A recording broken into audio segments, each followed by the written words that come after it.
Bom, prosseguindo no estudo de História da Igreja, estamos no livro 5, falamos sobre a perseguição aos anabatistas durante o governo de Carlos II.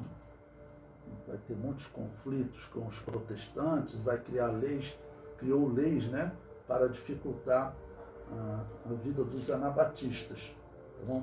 Na página 35 do nosso livro, então eu falo agora de um evento histórico importante em que um anabatista chamado Tilleman Bragg, ele vai publicar a obra que talvez seja assim, a primeira obra de um anabatista, uma das primeiras obras, mas essa obra é muito importante que ela vai ser publicada em 1660, ou seja, cerca de 140 anos depois da reforma de Lutero, tá bom?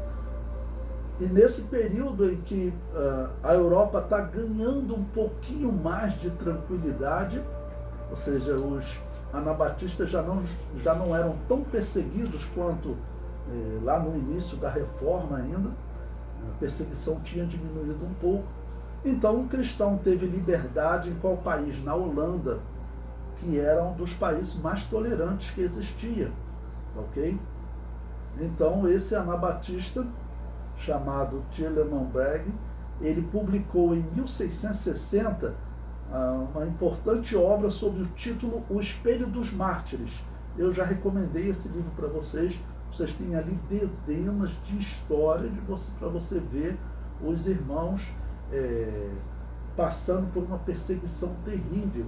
E é inspirador você ver a fé, dos irmãos e ver como os irmãos resistiram a toda aquela perseguição, ok? Então ele escreveu esse livro, O Espelho dos Mártires. Bragg descreve como os anabatistas foram perseguidos pela Igreja Católica e descreve também as perseguições entre católicos e protestantes. Em 1745, a Igreja Anabatista da Irmandade, 1745 é mais um nome de uma igreja anabatista que vai surgindo, tá ok?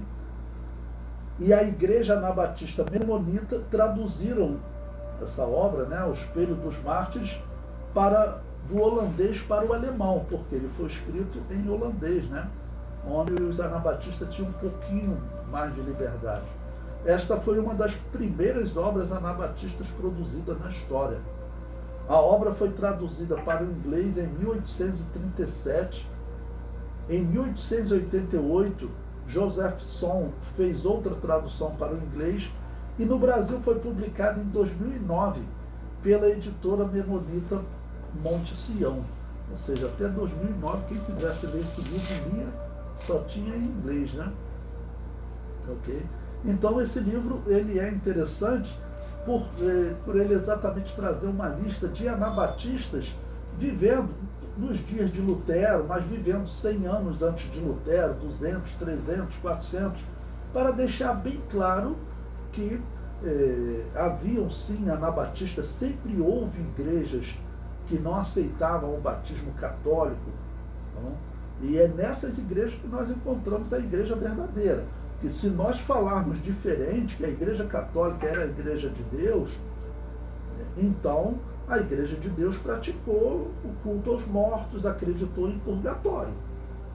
Se a Igreja de Deus acreditou em purgatório, desde os anos 300, desde Constantino, já lá se vão 1700 anos, então nós também temos que acreditar em purgatório.